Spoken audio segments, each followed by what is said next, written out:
Plus, Window Nation will cut your monthly payment in half. Visit windownation.com. Good morning, America. Breaking news. President Trump and Kim Jong-un make history. We will have a terrific relationship, I have no doubt. A stunning moment on the world stage as the once fierce enemies meet face to face for the first time. Extraordinary images as they sign this high-stakes agreement.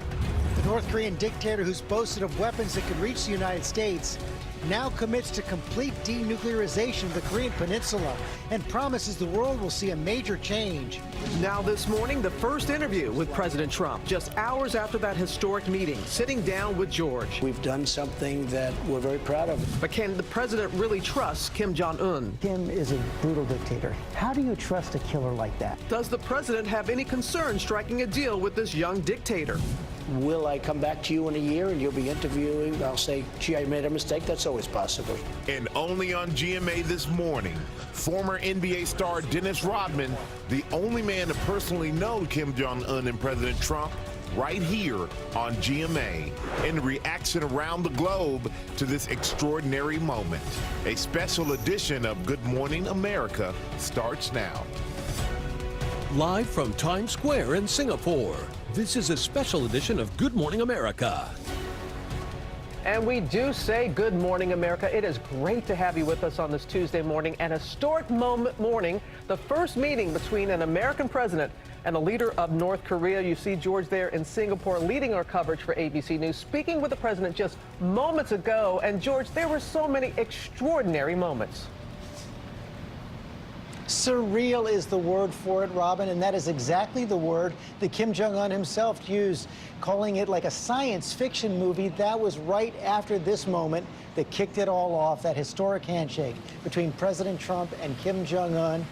Hard to believe that just a few months ago they were calling each other names, threatening each other with nuclear annihilation. It really is hard to believe, George. And the two, they're sitting down, they sat down together, they signed that agreement overnight. And before that, President Trump showing Kim Jong-un his limousine called the Beast, the two spending nearly 5 hours together. And just moments ago, President Trump taking off from Singapore, heading back to the United States. And as we said, before he left, George, you sat down with him for that exclusive interview. Amy, right in the room where it all happened, right before that table where they signed the agreement, the president bounded into the room saying he'd been up for 24 hours straight. And I'm here with our chief White House correspondent, John Carl. John, what a 24 hours it has been. George, an incredible series of images, incredible moments, things that would not have seemed imaginable until you actually saw them take place. And the president seemed to relish every minute of it, clearly sees this as the defining moment of his presidency.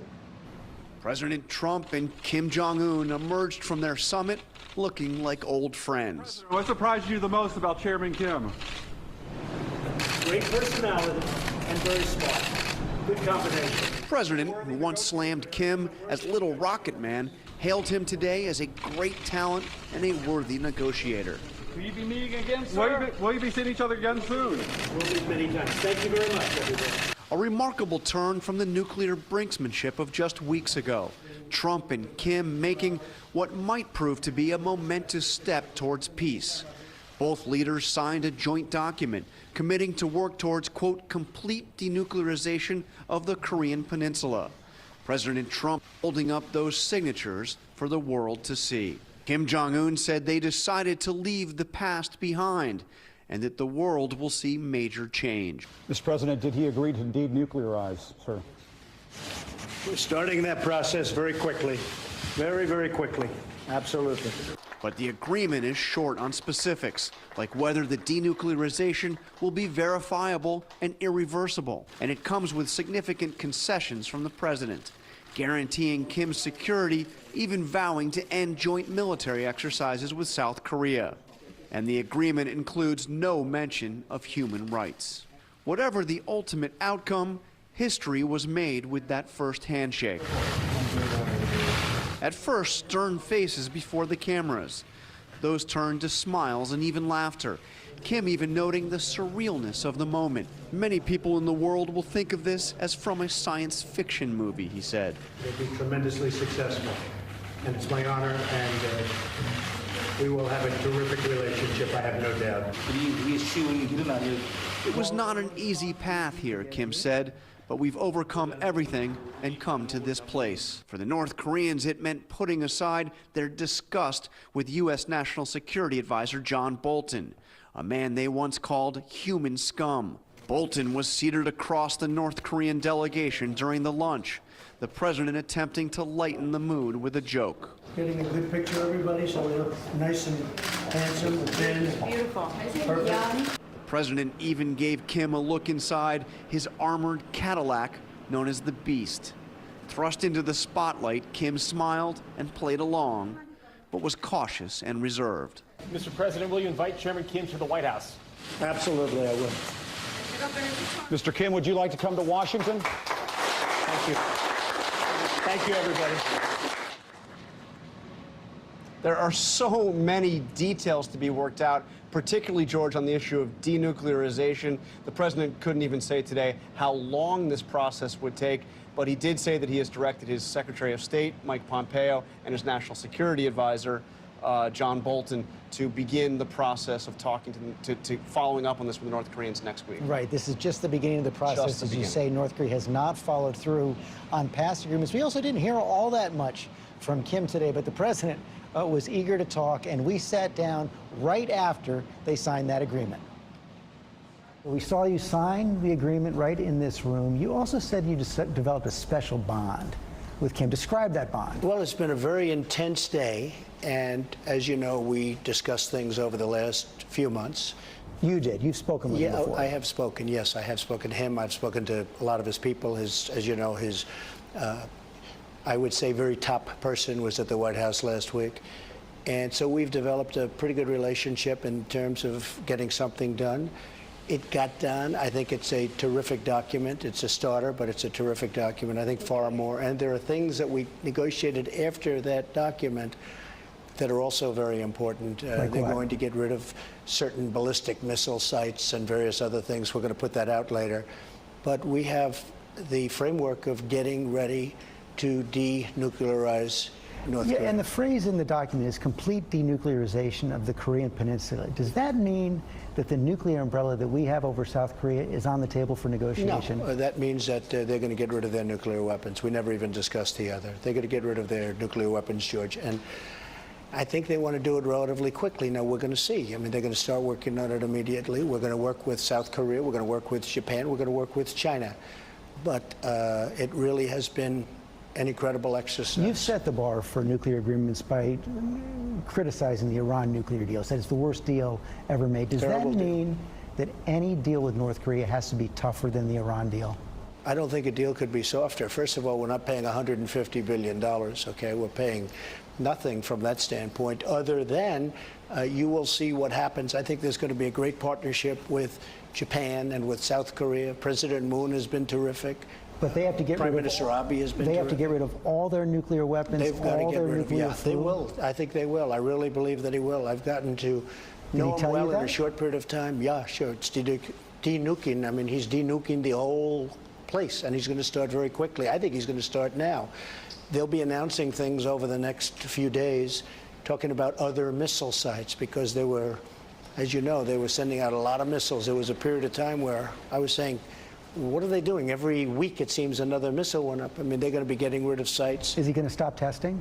He's going to stop testing. Well, he already has. You know, we have, how many months has it been, George? 7, where there's been no missiles going up. And he's committed to not starting that up again? Oh, he's committed to not do that. It won't be happening. That won't be happening. He means it. He really wants to do something, I think, terrific for their country. And it's the only way it can be. It's the only way it can be terrific. Well, you know, if you look at, if you talk to the experts, you can't just do it immediately. Some it takes a period of time. Well, somebody said 15 years if you go rapidly. But when you're in a process of doing it, you're really dismantling. In other words, you can't do anything during that period of time. But they have a process for getting rid of nukes that does take, it's not like, oh, gee, we'll get rid of them tomorrow. It just can't be done scientifically. But they're going to do it. They're going to start immediately. They've really already started. They blew up a site which was the real deal site. That was their big site. They've blown it up. They're getting rid of things that haven't been mentioned in the document. They're getting rid of certain missile areas, and they're not going to be sending missiles up. They're not And doing they're going to research. announce that and confirm it as well, these additional steps? Say it? The North Koreans are going to announce these additional steps as well? Yeah, they're going to be announcing them very shortly. They might have announced them already, but this came down after we signed. We agreed to that also. And I'm doing something that I've wanted to do from the beginning. We stopped playing those war games that cost us a fortune. You know, we're spending a fortune every number of months. We're doing war games with South Korea. And I said, what's this costing? We're flying planes in from Guam, and we're bombing empty mountains for practice. And I said, I want to stop that, and I will stop that. And I think it's very provocative, especially, George, since we're getting along. In other words, we're in the process of signing something. Excuse me? Did you talk about pulling troops out, U.S. troops out of South Korea? We didn't discuss that, no, but we're not going to play the war games. You know, I wanted to stop the war games. I thought they were very provocative, but I also think they're very expensive. We're running the country properly. I think they're very, very expensive to do it. We have to fly planes in from Guam, that's 6.5 hours away, big bombers and everything else. I said, who's paying for this? I mean, who pays in order to practice? What are the kinds of security? So one of the things that I suggested and I want to do is we're going to stop the war games unless for some reason we're unable to go further. What other kinds of security guarantees did you offer? Did you put on the table? Well, we've given him, I don't want to talk about it specifically, but we've given him, he's going to be happy. His country does love him. His people, you see the fervor, they have a great fervor. They're going to put it together, and I think they're going to end up with a very strong country, and a country which has people that they're so hardworking, so industrious. I think if you look at South Korea someday, maybe in the not too distant future, it will be something like that. You say his people love him. Just a few months ago, you accused him of starving his people. And then listen, here's the rub. Kim is a brutal dictator. He runs a police state, forced starvation, labor camps. He's assassinating members of his own family. How do you trust a killer like that? George, I'm given what I'm given, okay? I mean, this is what we have, and this is where we are, and I can only tell you from my experience, and I met him, I've spoken with him, and I've met him, and this was, as you know, started very early, and it's been very intense. I think that he really wants to do a great job for North Korea. I think he wants to denuke. It's very important. Without that, there's nothing to discuss.